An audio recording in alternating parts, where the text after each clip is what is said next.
Hi hello friends. இன்றைக்கி ஒரு ஈஸியாக பருப்பு வைக்கிறது, அதேமாரி சத்தாகவும் ஈஸியாகவும் இருக்கணும், சத்தாகவும் இருக்கணும், எல்லோரும் விரும்பி சாப்பிடக்கூடியதாக இருக்கணும். அந்த பருப்பு எப்படி வைக்கிறது அப்படிங்கிறத பார்ப்போம் வாங்க. ரொம்ப ஈஸியாக இருக்கும், ஆனால் எல்லோரும் விரும்பி சாப்பிடுவாங்க.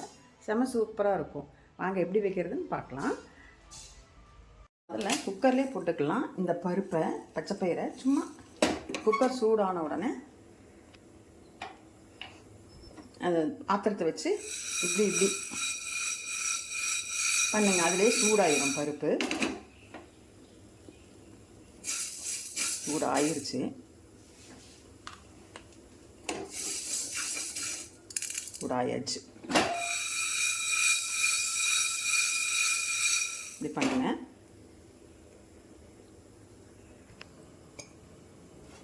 அதுலேயும் நான் கொஞ்சம் இந்த பாசி பயிரை போட்டுக்கிறேன்.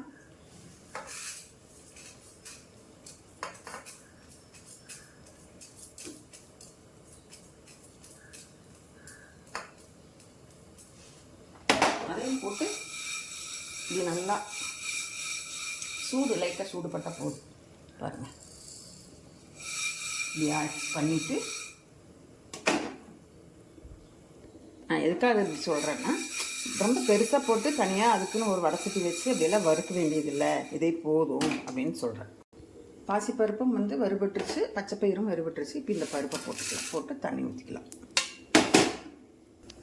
பருப்பில் மஞ்சத்தூளும் விளக்கெண்ணையும் ஊற்றி கொதிக்க வச்சிட்ருக்கேன். அது கூட வெங்காயம், தக்காளி, கருவேப்பிலை, வரமிளகா, ஏன்னா வெயில் காலம் ஆரம்பிச்சிச்சு, அதனால் வரமிளகா இது எல்லாத்தையும் போட்டு கொஞ்சம் பெருங்காயத்தூள் போட்டு, இது கூடயே 2 சீரகம், மிளகு, பூண்டு,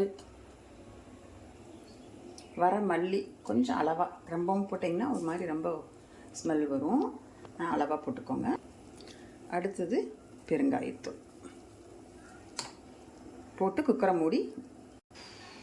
மூடி வச்சாச்சு. ஒரு 3 விசில் விட்டு எடுப்போம். இப்போ பருப்பு 3 விசில் இறக்கி வச்சு இப்போ விசில் போயாச்சு. இப்போ இதே ஒரு கடைஞ்சிக்கலாம். இப்போ நல்லா பருப்பு மட்டும் வச்சு நல்லா கடைஞ்சிக்குவோம். உப்பு போட்டு கடைஞ்சிருங்க. இப்போ உப்பு காரமெல்லாம் பார்த்து கரெக்டாக இருக்குது பருப்பு. இப்போ நம்ம இதையை தாளித்து விட்டுறலாம். இப்போ நான் நல்லெண்ணெய் ஊற்றுறேன் தாளிக்கிறதுக்கு.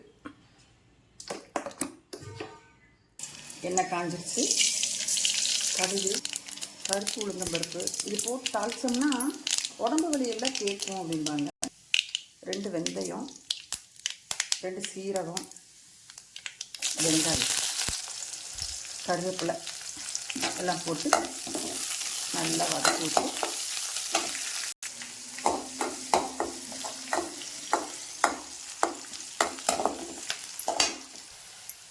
கொஞ்சம் பெருங்காயத்தூள் எல்லாத்தையும் பருப்புலையும் போட்டுருக்குறோம். இதில் இப்போ இந்த அளவுக்கு வதங்கினதுக்கப்புறம் வெங்காயம் கருகவும் இல்லாமல் பச்சையாகவும் இல்லாமல் நடுத்தரமாக இருக்குது இல்லையா. இப்போ இந்த அளவுக்கு வதங்கினதுக்கப்புறம் நல்லா டேஸ்ட்டு கொடுக்கும் இந்த மாதிரி வதக்குனீங்கன்னா.